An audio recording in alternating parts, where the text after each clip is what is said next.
As sports history fans, we often reminisce about the legends.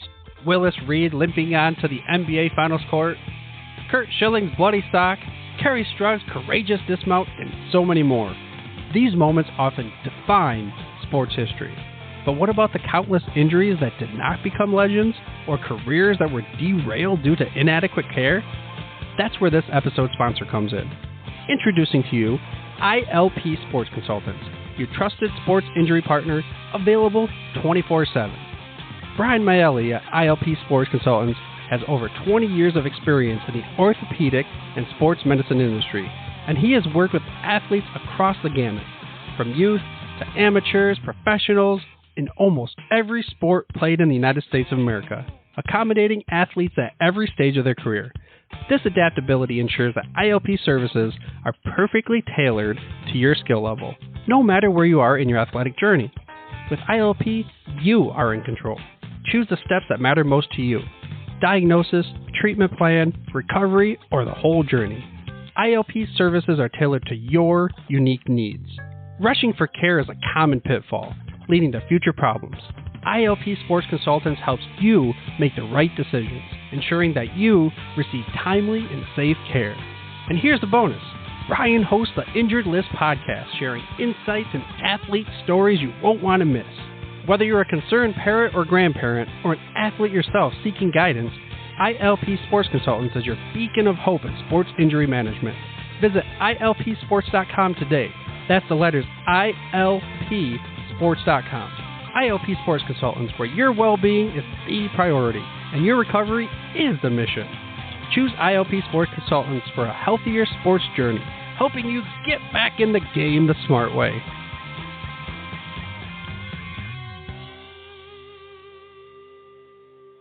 Blog Talk Radio.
Tonight we'll go back in time to seasons past, when 22 men graced the rugged fields of yesterday, fighting for one more first down, one more yard gain, one final score, which would bring victory after 60 minutes of battle on the gridiron.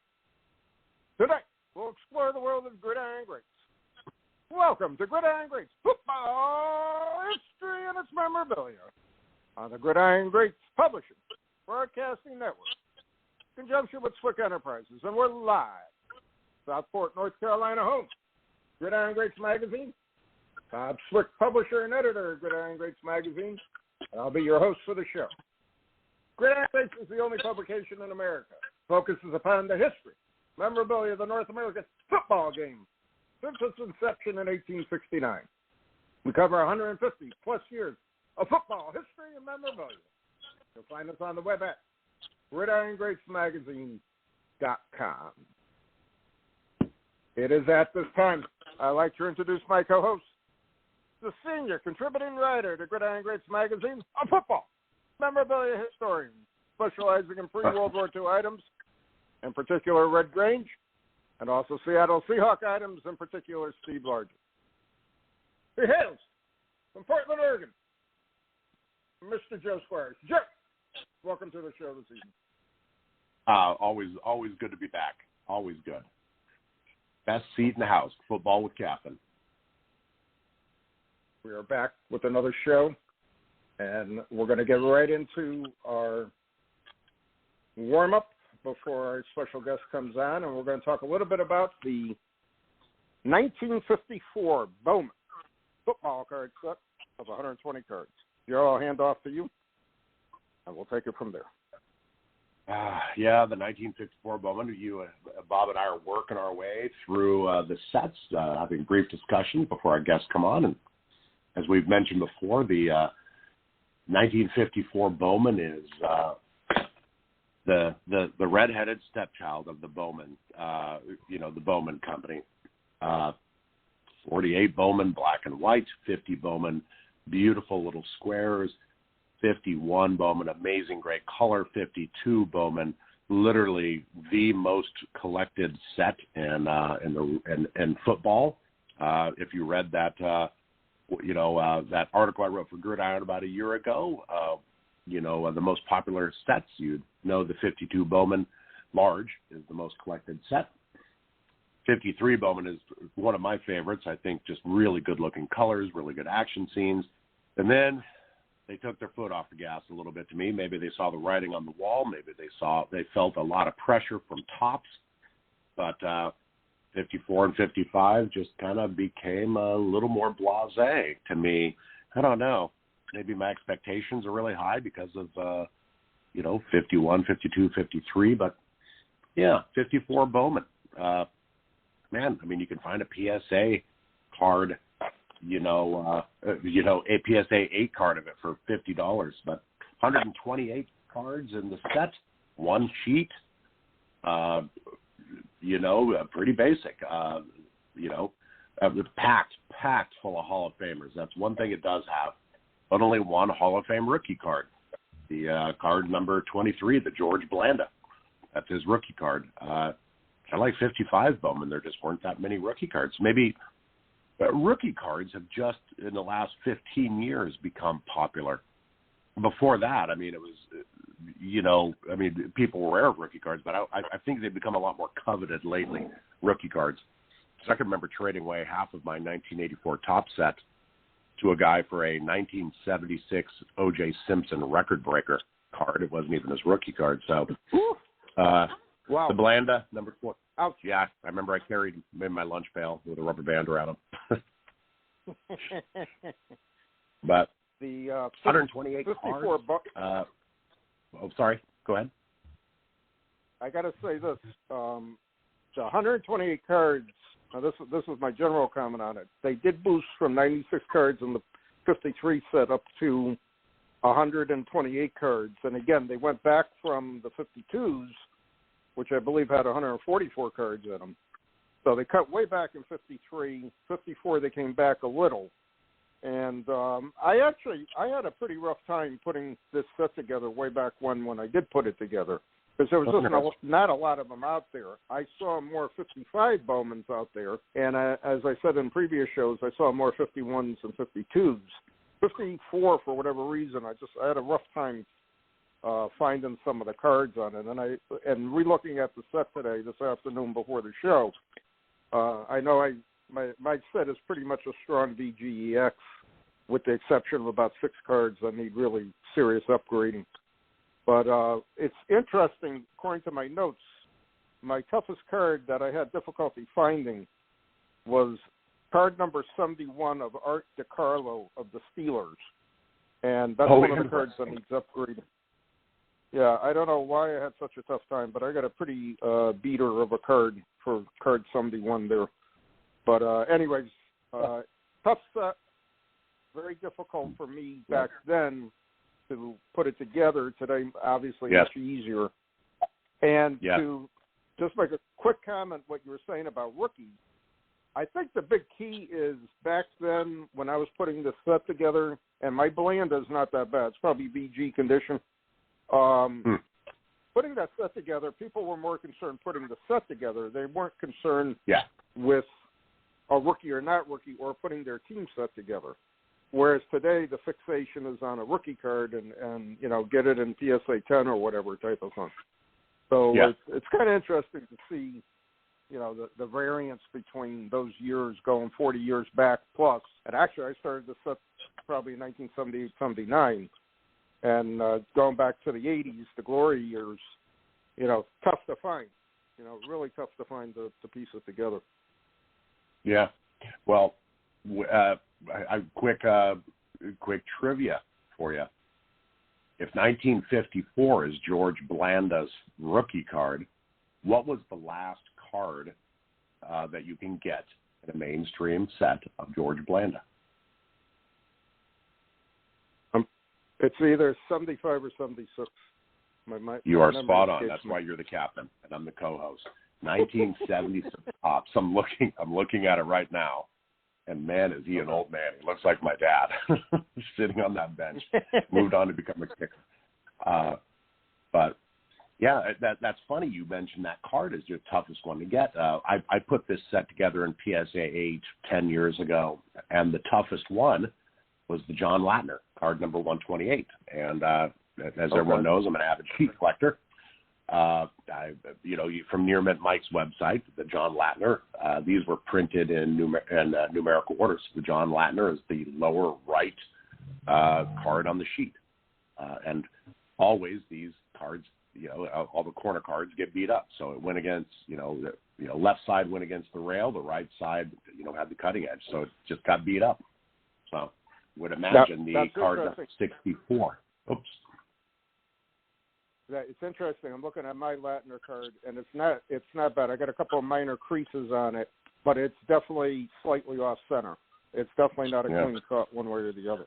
So that does, again, confirm, and you are the sheet expert, it does confirm where that card laid in the sheet itself. Okay. What was the other card you were saying, 64?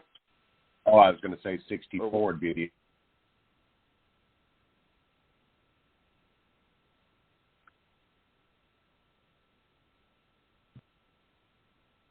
Card 64, Ray Renfro. Yeah, Ray Renfro. It's so funny. We always, I always end up with a little bit of, some of these, we end up with, questions where we're just like, wow, what about, I usually do the show in my office, so I have notes and stuff in front of me, and I have access to my computer. I don't know how many times I've looked stuff up on, while you and I are talking, just because sometimes I end up with more questions where it's like, yeah, what is that? How is the sheet laid out? What is George Blanda's last card? I didn't know that. You did. So. Cool. That's cool. But again, I really think, in today's day and age, to me, it's almost a no-brainer. There is really no difficult set to put together if you are looking for a particular condition besides gem mint or graded or whatever the case may be. But if you want to put together a basic set of 1954 Bowman, it is very doable one way or the other. And to me, the whole run of Bowmans are very doable one way or the other. And we've said that in the past also, So, but again, we've been going step by step with the Bowmans. We've been going step by step looking at it each year. I really, I always liked with the exception of the 48 Bowman set, I've always liked the Bowmans. I just think there's something about them that are neat. And I always said to myself, they were limited with regards to only being around from 48 to 55. And, it's classic vintage football that you're looking at. And it's nice to see. It's nice to view. And getting back to another comment about the National, I had brought several early Bowmans that I had from inventory, and I had one collector basically bought every one I had to finish his set. And he just said it's so tough to find Bowmans right now, ungraded.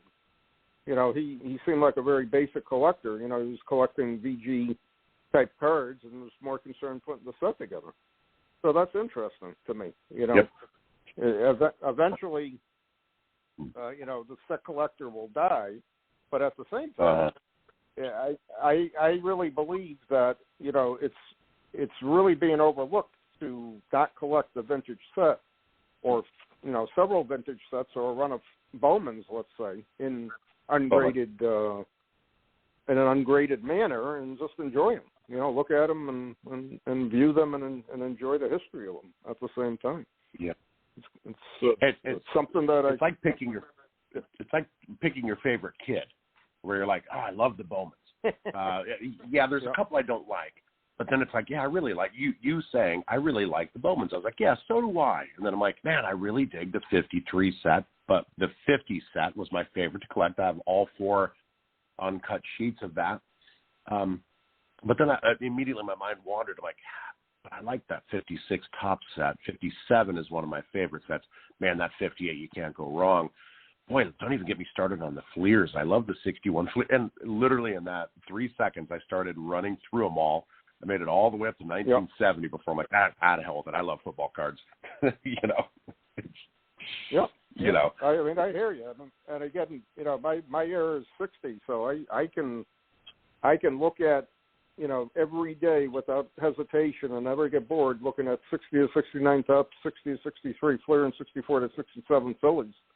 To me, they're just classic vintage cards, and you can't go wrong with them. You know what I mean?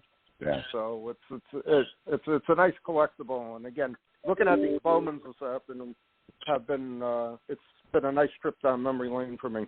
Brought back a lot of memories collecting, and again also showed me how many cards I really need to try to upgrade. But you know, I'm not overly concerned about that one way or the other, because when I was buying these, as you well know, I bought the number. I was not overly concerned what kind of grade it was in. And I never imagined back in the early 80s buying a card and saying, gee, I hope this gets, you know, graded a 10 or whatever, because there was no grading back then. So that was it. I was talking to another, you know, hobbyist the other day, and I was literally telling them, I'm like, when I traded away my 1984, you know, like 50 1984 cards for that 76, you know, OJ record breaker, that OJ was in bad shape. It was just, I want an OJ card, you know, not, you know, we weren't concerned with, you know, quality, et cetera. At what point was somebody like, you know, we should really, you know, at what point did centering, you know, corners and stuff like that become very important? Was that when, you know, in the advent of grading, or if you go back in your memory, were people always like, well, what's the centering look like? How are the corners? Is that where the very good, you know, VG, you know, mint grade stuff like that? Is that where that came along? Well, yeah. I mean, it became very prevalent once 1989 hit, when Score came out and ProSec came out, and everybody started getting really condition sensitive for older cards. And I would always try to explain to them, listen, you know, they were not handled with ease back in the 50s and 60s. They were used. You picked them up, you touched them, you read them, you looked at them, you played with them, and that was it. You know, you didn't put them away knowing that, you know, 50 years from now, you know, you were going to get them graded and they're going to be worth thousands of dollars. You know, it's a hobby. Yeah. It's fun type of thing. So, you know, the whole market evolved 32 years from basically 1989 to now, that everything is conditioned. So fine, let it be conditioned. I'm not overly concerned with condition, you know. Yeah. That's what it comes down to. All right, our special guest is here, and I'd like to introduce him to our audience tonight. Our special guest this evening started doing card shows as a dealer back in 1986 when he was only 14 years old. Unlike many of his contemporaries, he always had an interest in older cards, and so survived the crash of the late 1980s and early 90s material that eliminated many small dealers. He's a recipient of the Dick Henry Scholarship to the RACC Auctioneering Program, where he graduated in May 2017. His current auction house is Collector Connection. He is a new advertiser to Gridiron Greats magazine, and I'd like to welcome to our show this evening Mr. Scott Russell. Scott, welcome to the show. No, thanks for having me. Thanks for being on. Did you hear me? Oh, yeah. We can hear you. Okay. It was nice meeting you at the National also, and we were able to talk very briefly. So I'm going to lead off by asking you, please tell our audience how you got started on being a dealer and auction house owner. Yeah, two different stories, as you can imagine. I can remember at about 13 years old, I was at the local card shop, and they had a copy of something called Baseball Card Magazine, which I had never heard of before. And so I got it, and I flipped it through, and there was a price guide in it. I went, well, these things are worth something besides what the guy at the store says? And in there was the Wade Boggs rookie card was selling for $13 or something at the time. And I'm like, I have 20 of those. So I thought I was rich. And you were talking about when condition became important. I brought my 20 Wade Boggs rookies to that card store. And he said, well, yeah, but these are all beat up. And so that's when condition became a thing for me. And a couple short years later was setting up at the mall shows and everything else with my brother, doing card shows as a dealer.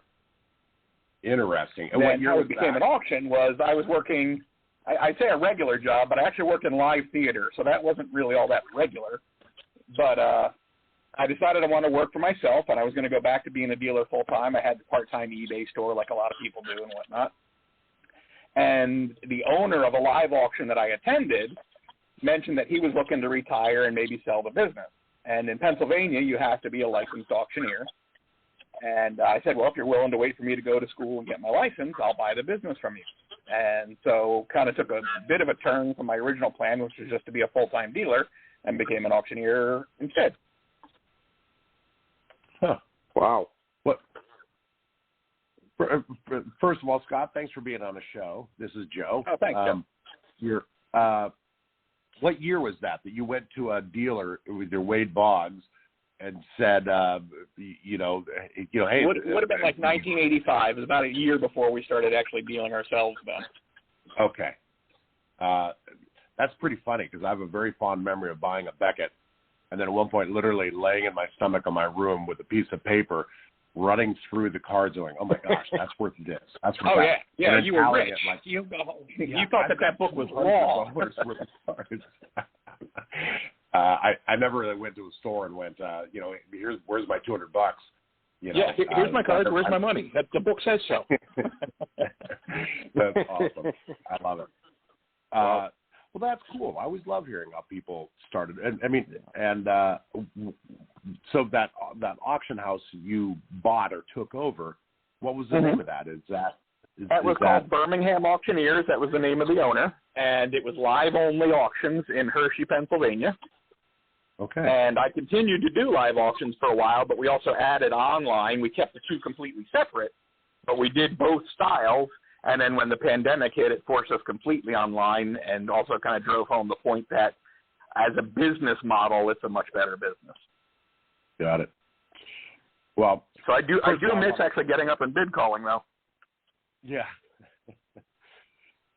I really got back into the hobby when eBay was a thing. So it makes me laugh to hear people talking about where you faxed in your bids or you called in and bumped it up. Yep. Even mail order bids.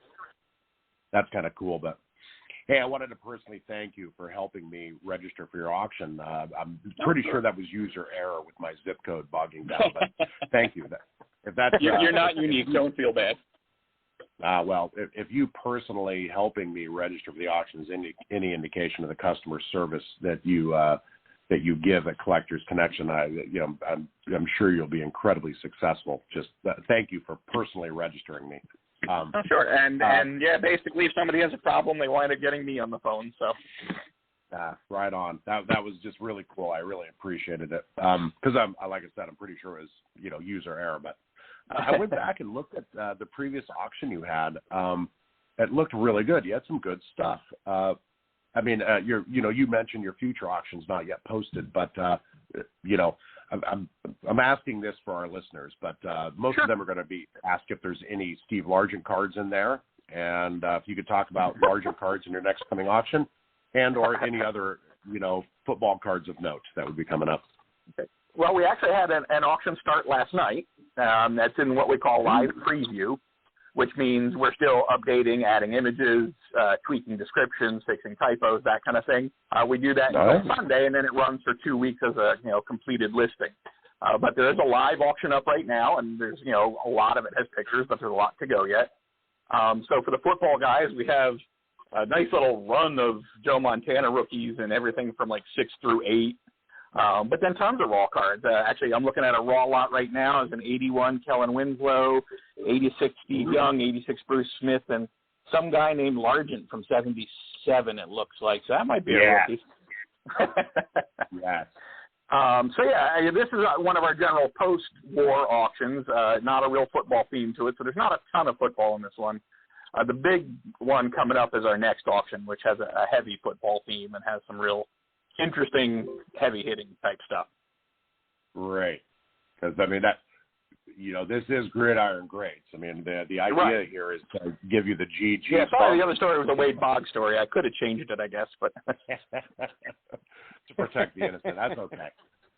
We're slightly aware of that game with a round white ball and a stick. With that stick, Well, outstanding. Any auction with a Largent card, just brings it into that next stratosphere of excellence. So well done. Very cool. Very cool. And is that, you said it was kind of a double secret probation, viewing right now. Is that available on your website, or is that by only? Go to thecollectorconnection.com. And like I said, it just kicked off at 10 o'clock last night. So you'll find a lot of holes in it still, but there's a lot of stuff already ready to go. And you can bid now. Very cool. Well, we could probably have an entire podcast on how hard it is to upload stuff to an auction site, and just the beta testing that goes on it, and just hitting send where it's like, okay, this is live, and then discovering misspellings, typos, etc. We spell check because we do it via a database, and we spell check the database before we send it, and still find mistakes. It drives you crazy. Oh man, that's pretty cool. Yeah, just a whole nother level of making that public, because you've seen threads on vintage football where it's just like hey, this card is trimmed, hey, this, it's interesting. It's once you put it out there to our very finicky football card collecting public, it's And that actually reminds me of kind of a good thing, an important thing to say about us too. You want to talk about customer service. We have a grade ability guarantee. If you buy a raw card from us, we guarantee it is capable of receiving a number grade, regardless of whether. Let me get that straight. It'll get a number grade, and unless we say in the listing it is trimmed, it is colored, it is blah blah blah. So if you buy a raw card from us, you can rest assured that we think it's capable of getting a grade, unless we say it. Okay, so that process, you actually submit the card through us, because obviously we can't mail the card to you and then you tell me 6 months later that it didn't grade. We actually take care of the submission process and everything, but you even get your grading fees back if we fail, because we feel it's our job to be right. Interesting. So if you in the description say this is a mint, or near mint, we don't guarantee the number. Oh, gotcha. I'm not promising you a 7. I'm just promising you that nothing we sell has been altered. Oh, got you. That makes sense. Thank you for clarifying. Yeah. Yeah, no, I have guts, and I'm pretty good at grading, but I don't know if I have that much guts. Oh, yeah, no, without a doubt.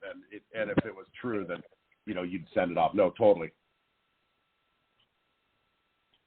Yeah, it's good to have, because, again, a lot of, unfortunately, in the hobby over the years, so there's a lot of trimmed cards that are being sold. By sure. And innocently a lot of times. It's not always something nefarious. Yeah, good point. Yep. But like I said, we feel it's our job to be the expert in the room, and if we blow it, you shouldn't have to pay for it. That's really cool. How many other auction houses do that? Just kind of put the guarantee there, or there's not a ton of auction houses out there selling raw. Period. Yeah. Yeah. That's very true. Or even just to have their time to put their eye on every card. That means you're going through every card in every auction with and it's either my brother or myself doing all the grading at this point. So interesting. Good for you. It's good. That's awesome. That's good. Scott, I'm curious, what, in your opinion, has been the top 5 football items you've handled over the years or auctioned off since you've gone into business, or prior to that? I was thinking about that. There's always 2 different approaches. There's what's the most expensive thing you've sold, which is what a lot of people want to know. But I'm more interested in the stuff that I found interesting, because, obviously I see a lot of stuff. And so I kind of went with the 5 most interesting things we've had. Oh, cool. We had the Dixie Lid Bronco Nagurski in an 8.5.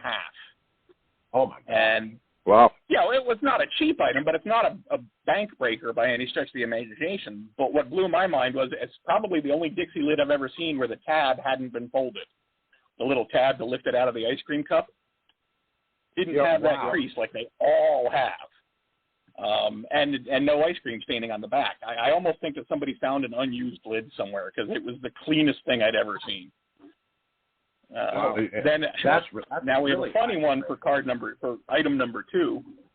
We had a Cliff Branch autograph. That's not that big a deal, but what it was kind of hilarious. It was a letter from Cliff Branch to an autograph seeker explaining why he didn't sign autographs through the mail without a donation to charity. Signed by Cliff Branch. Signed by Cliff Branch. And authenticated. So he wrote a letter to a guy telling him why he wouldn't sign his autograph for him and signed the letter. Oh, my gosh. So that's one of my all-time favorites just because it's hilarious. That is, the irony of that is funny. Yeah. And then we had one of my personal favorites. I'm a Giant fan. So it's oddly a personal favorite because it's a Giant getting destroyed. And if I say that, you probably know what I'm talking about right away. We had a wire photo of Bednarik standing over Gifford after he knocked him into next week. And it wasn't the iconic photo that everybody's kind of familiar with. It was a different angle and a different shot. But it was a Type 1 press photo of that hit. Oh, man. Wow. And so that was number 3. Number 4 was we have the Colts program from 1956 from Johnny Unitas' first start. And again, these aren't big dollar items, but it's cool as all get out. Unique. That's very unique.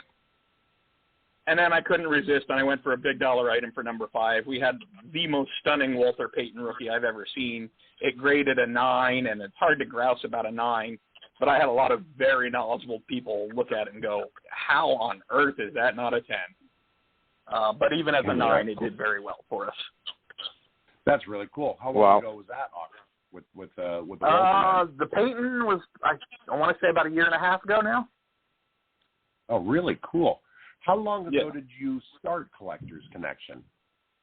Well, I bought the company in January 1, 2018. Okay. And we changed the name, I guess, about 2 years ago. Okay, right on. Congratulations. That's very cool. So it's our 5th year doing it. So, stepping back earlier, I was like, it must be tough to load. Oh, I'm sorry. Were you? Just one comment I want to make on the Unitas program. I still believe very strongly a lot of programs, paper materials, way overlooked in the hobby, especially in football. I'd say more so. In baseball, it started to catch up. In football, it's still massively overlooked. Media guides, programs, any type of paper material whatsoever in football is, to me, so undervalued right now, it's not even funny. So here's a classic example. Somebody buys a Colts program for 1956, have no clue really of historical teams or anything like that, or who's playing where. So you open up and you start reading the program, and you see, John Unitas in it, and you're saying to yourself, holy mackerel, is this really Unitas type of thing? And then they realize they have something of value and something historical at the same time. And the punchline on that particular item for us was the consignor didn't know it. We actually found it out because we check dates on everything we do, and we discovered that for them. I believe it. Yeah, I mean, so you just thought he knew it was a rookie year program, but he didn't realize it was actually the first start. First start, yeah. I mean, it's amazing to me, and it's the same thing with ticket stubs. And the one thing I found interesting, again, making a reference to this last National, I had a lot of people ask me, they were looking more for Super Bowl ticket stubs and playoff ticket stubs, big bowl game ticket stubs, so on and so forth. It seems like overnight, the ticket stub area of the hobby is starting to really catch on fire. And again, a lot of it has to do with, and I had several conversations with these guys coming up and asking me, the elimination of a ticket stub, everything's got to be on your phone now to get in to a game. Yeah. Is really, really wreaking havoc with that entire segment of the hobby. So yeah, I mean, some of the smarter teams have come up with optional ways to get a stub, but yeah, it's definitely been interesting. Yeah, I mean, it's to me, it's just really changed the whole aspect of that area of the hobby collecting. And again, I'm saying to myself, I've saved and bought and sold ticket stubs for over 50 years now, and to me, it's just incredible to see where they're actually being appreciated, because now, in a way, it's too late because you're not seeing them for the past 3-4 years. So, but anyways, I wanted to make a comment on that Colts program, and again, it's an overlooked area. Is game programs and the historical value and the historical games that were played with them, so on and so forth. It's really amazing. Yeah, well, I mean, even pointing out to the audience, and this was a few years ago now, it would do much better today, but even pointing out to our buyers what it was, it still only went for, I think, $60 or so. Oh, wow. Wow. Yeah. Wow. That market has definitely changed, since we sold it. Yeah. Well, I mean, that's a tough one because you've got, you have to be a program collector. You have to be, okay with vintage. I mean, I collect programs and ticket stubs of, things I'm interested in. That's fascinating to me. I love that. That's, Unitas' first game. I probably wouldn't take a stab at it because it doesn't fit my collecting, Right. Yeah. We were talking earlier about how anxious it must make you to hit send on that auction, to upload it. And, that is just fascinating. Just, how much work goes into the descriptions, into the photos, making sure they match. Yeah. And then the shipping when we're all done. Oh, man. This is a small army of stuff. Man, literally we could do a show on just how hard that is. That's fascinating. Having come from the live auction background, I can tell you it takes about 5 times as much man hours to do online as opposed to live. Oh, really? Oh, well, that makes sense. Because live, we show up and the stuff's all there. Everybody looks at it, and we sell it. Got it. There's no photography. There's no description writing. There's no shipping. There's no... Yeah. How do you find your auction items? I mean, you on the one hand, we just talked about what happens behind the scenes to make the auction happen, but then there's the all of that army of effort to find the auction items, the amazing stuff for your auction. How do you do that?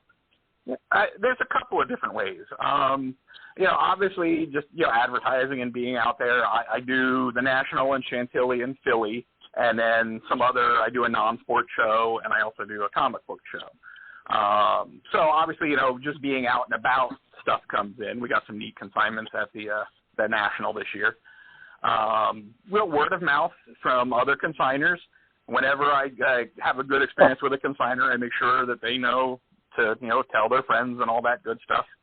And then a lot of it, I do get a lot of referrals. I've been in the hobby a long time, and so a buddy of mine will hear about something and know the guy who wants to sell, and he'll send them to me. And so a lot of it is just having been around and knowing people. But we also we set up consignment pickup trips. I in the last year and a half or so, I've gone out to the Midwest 3 times and plotted routes and made multiple stops along the way. My last stop, I actually started at Dallas, then went north to Chicago, then east through Indiana and Ohio down to West Virginia, and then home, and there was 14 stops on that trip. And so I publicized the trip, and then people schedule themselves if they're on the route. And my first stop on that trip was actually Dr. James Beckett. Oh, wow, no kidding.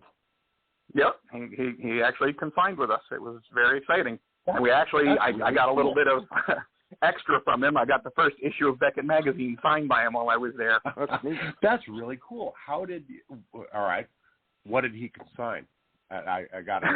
He seems like a vintage football. Not really supposed to go talking about that kind of thing, but Let's put it this way. It was not, it's just stuff. It's not, anything earth-shattering or exciting. It's just like we all do. There's just excess stuff in the collection, and he's been a customer for a while, so. That's outstanding. Boy, are you allowed to put the provenance of an item in an auction where like this came from a personal collection? The only thing we did that on was the autograph. We had 2 copies of Beckett Magazine autograph, issue 1 and issue 2. So those are the only ones we talked about it because it's really, I don't know. I would just feel odd doing it. First of all, you'd have to have his permission to do it. You wouldn't want to go telling about it, and it's like he didn't want anybody to know. And I don't know that. But you wouldn't do it without permission. So, no, the items are just listed as regular items. No, it's interesting. All right. I used to take a little ad out in the football big book, and one year I would always get a copy of it, sent to me, and I think it was edition 10 or whatever. I got it, and it was signed by him, and I was shocked when I opened up the book, and it said it had written Dr. James Beckett, so I still have that one. And that's pretty neat. Oh, that's just cool. To see him have his signature on it, so on and so forth. He's got to be up there in the years, I would say, right? Yeah, but he's in phenomenal condition now. I was joking with somebody, I think he'd beat me at tennis right now. Wow, cool. That's neat. That's really neat. Yeah, it was definitely a highlight for us. It's like, I've talked with him a number of times, but to actually get to, shake his hand and meet him and have him sign those was really cool. Because if you're of a certain age, he was the hobby. Oh yeah, most definitely. I want to back up one question if I can. You said you had some major stuff in an upcoming football or an upcoming auction you're having. Can you mention any of that stuff? I would love to. Okay. Especially since there's a rumor going around that there's a Grange collector in the room too. We have the Shotwell Grange complete set, and it's not the blank back version; it's the add back version complete. All SGC graded, and we're selling it as a set. We're not breaking it. Incredible! That's a very rare graded as a set. That's incredible. Great. Yeah, we've only been able to find one other that's sold at auction, and it's been a number of years since one has come up. Yep.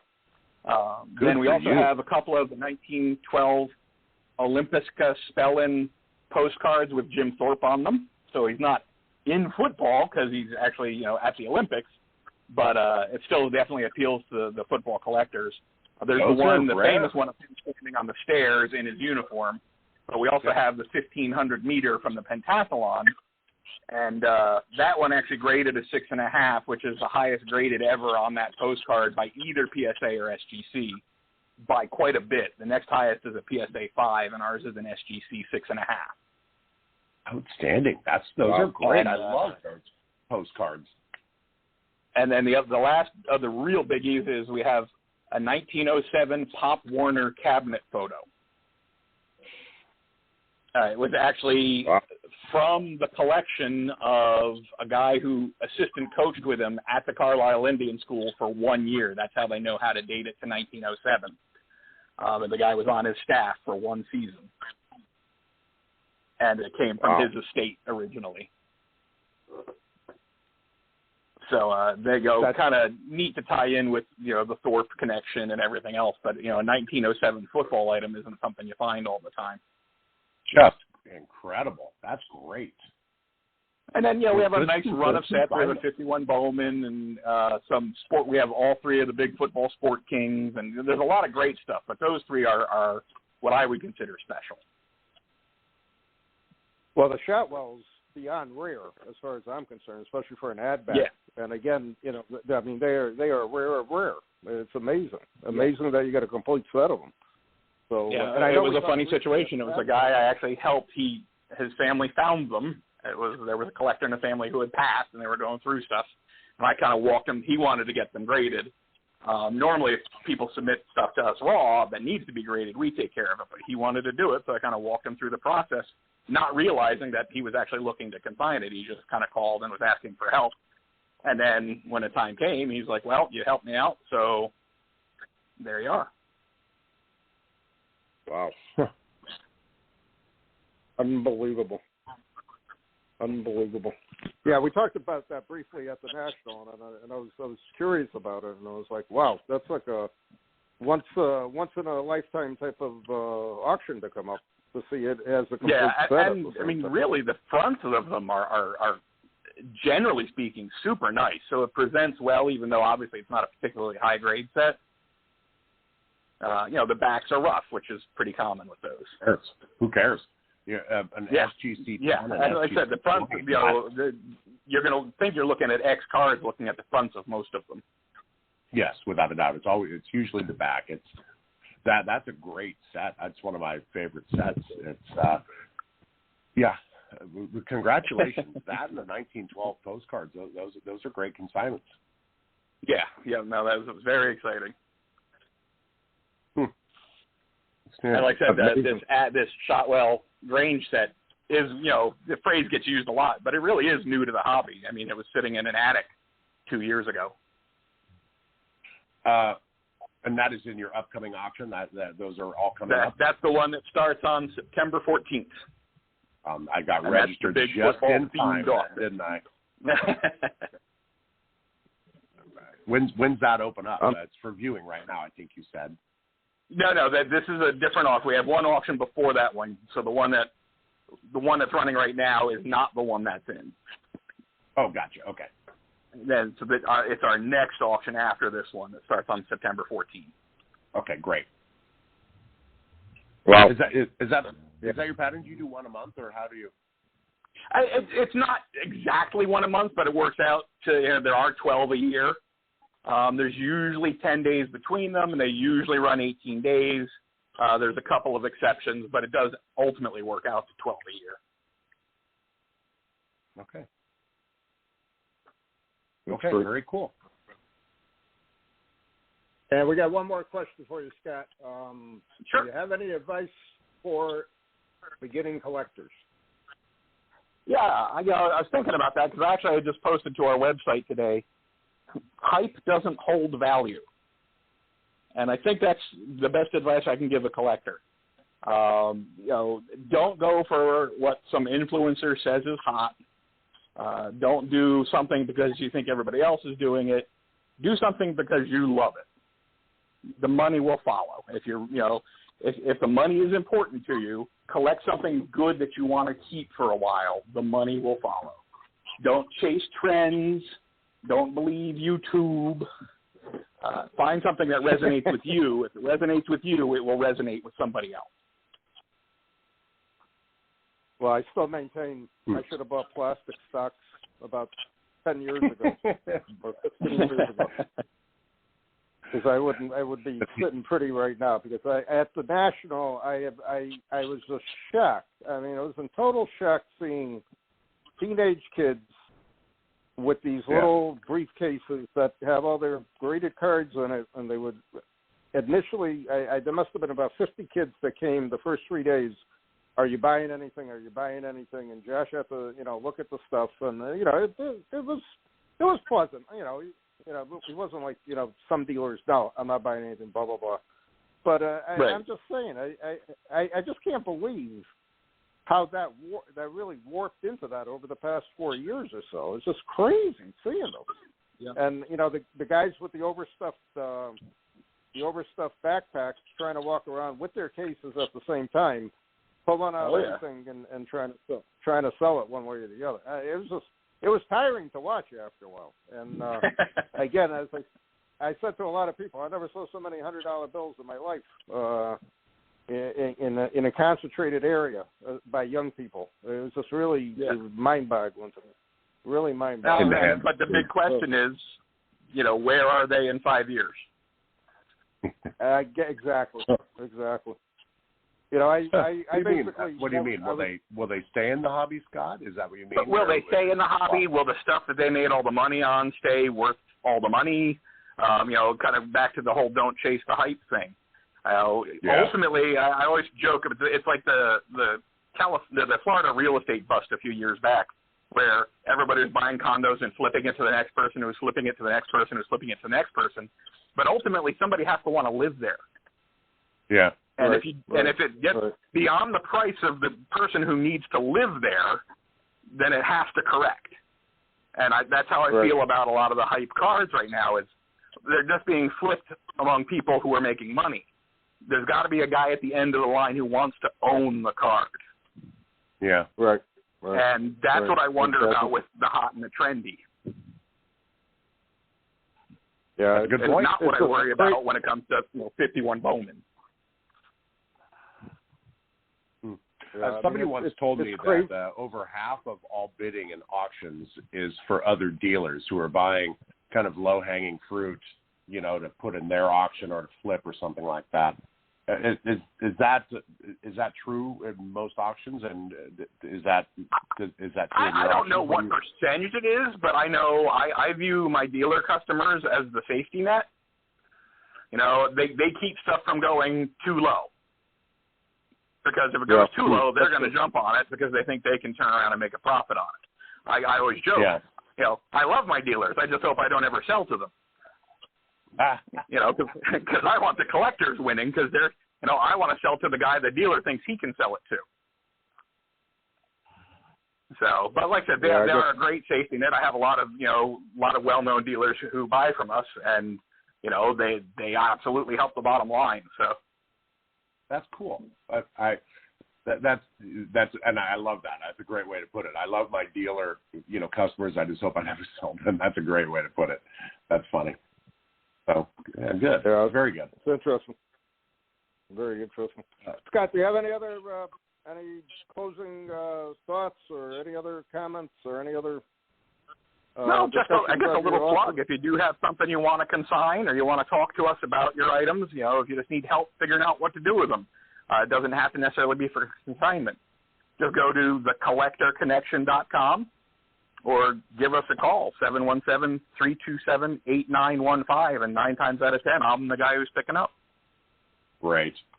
That's and just for our listeners, I touched on it earlier, but amazing customer service. I was having a hard time creating an account, and Scott stepped in personally, created my account, and just sent, all they had to do was update my password. That's very rare in this industry. So I tip my hat to you, Scott. No, I appreciate it. One of the things we thought of when we started the online version of the business was let's correct all the things that bother me about bidding online. So hopefully we're doing a decent job of that. Yeah. That sounds good. That's, I always say that what bothers you the most, you should not have it in your business at all, no matter what the business is. Yep. And that's a good point. Real good point. Good point. Well, Scott, thank you for being on today. Thanks for having me. Educational for us. And I can't wait to see that Shotwell ad back and where it ends up at. That's going to be pretty cool. We're excited to have it. So. Totally. Great. Scott Russell of Collector Connection. Thanks for being on today. Thanks again. All right, Joe. We've got a few extra minutes today, but we're gonna. I want to touch base on a couple of things. First, plug for the magazine, GridironGreatsMagazine.com. If you're not a subscriber to Gridiron Greats Magazine, what are you waiting for? GridironGreatsMagazine.com. Check out our website. I want to go back. Like I said, we got a couple of minutes here extra, and just briefly talk about that episode at the National that we looked at with regards to. The cases and stuff like that. So, that brought up a good point, and it's something that's always I mentioned during the show to a few people that I was talking to. What happens if this whole bubble pops with graded cards? What happens if that PSA 10 that you paid $2,000 for is now only worth $200? What happens to the hobby? Does the hobby absorb it? What does the hobby do to respond to it? And I think it's a legitimate question. I really do.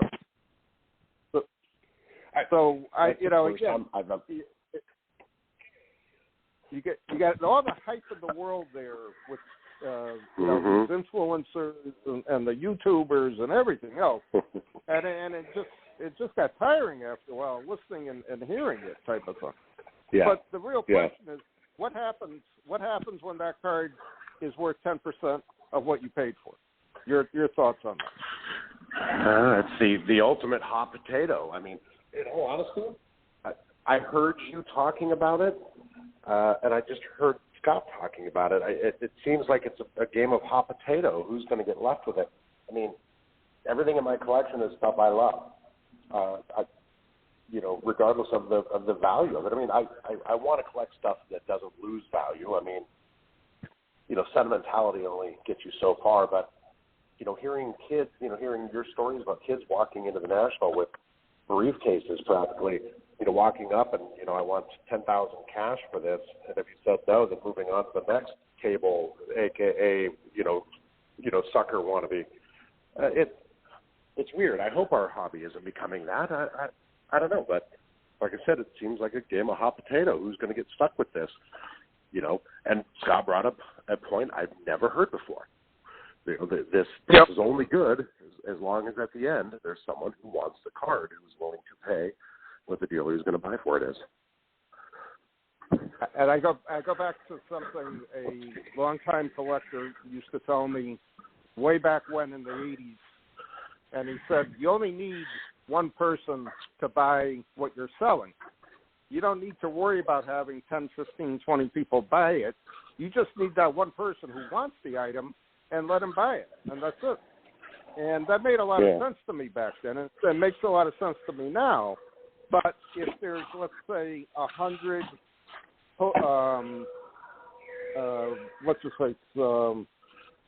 LeBron James PSA 10 cards of the same brand, how is that really rare, and how is that really worth that much money? That's what I don't understand. I don't get it.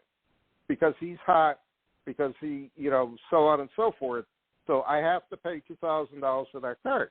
But what happens down the road if 99 people don't want the card anymore? What happens to the value of the card? Where does it go? That's the problem. So I'm concerned. I'm very concerned with it. So I don't know. I agree, and I think just recently we're starting to hear a little more about these bubbles. About the kids who are flipping cards like you were mentioning, and or I mean, like I said, just what Scott just said. I'd never thought about it that way until he just mentioned that. There has to be an end user for it. I mean, and there's people coming, and we've been doing this a long time, Bob. There's always people coming and going from the hobby. All of us, the majority of us collectors found our way back to the hobby the same way. We collected as a kid, we went away from it, and we came back to it. There's millions of other people out there who followed the same path, who hopefully someday will find their way back to the hobby. Right? Will they collect the same stuff we do? Well, large in cards, et cetera, or will they find something else? I mean, who knows? Yeah, exactly. All right, we're going to go into our 2-minute warning. I'm going to hand off to you. What'd you pick up on tonight's show? Great guest, very knowledgeable. It's I'm in the hobby. People like Scott are in the business. I mean, and the difference is pretty cool. Just hearing somebody talking about how to put together an auction, and I'll admit, that was, Al Crisafulli at Love of the Game. He and I've talked about what it takes to get a catalog out, and it's just the amount of headache that goes with that. So you take a catalog plus an auction plus being out there trying to put consignments together. It reminds me of like the difference between a college football coach and a pro coach. I mean, the college coach has to recruit players and pander to parents to try and get, young kids to play in his team. The NFL coach is like, the general manager hires and fires people. It's a lot of work. That's got to be a tough grind. And it's got to be really tough to see amazing auction items get consigned and go, man, I would love that in my collection. But that's your job, is to sell them, Exactly. It's amazing. Well, I gotta compliment Scott. He is very customer orientated, and he is doing a very good job with his auctions. I've talked to several people who are very pleased with consigning with them and the results they got from it. So I wish him well in the future. He's a nice guy to talk to. Like I said, I got to talk to him briefly 2 times at the National, and it was very interesting. I can't wait to see that Shotwell ad back go up and where he ends up at in his next auction. Well, a lot of work to put that entire set together. It'll be interesting to see what happens to him. That's about all I got. Joe, 10 seconds, final thoughts, if anything. Great show, great guest, as always, Captain. It's great being your sidekick, talking football with Bob Swick. It's best seat in the house. And it's always enjoyable to talk to you, Joe, about football. And I, again, have always said that football, 365, 24/7. And everybody knows I love that. Knows what that means. All right, we're out of time. Thanks for listening. Hopefully we'll be back next week with another show. Take care.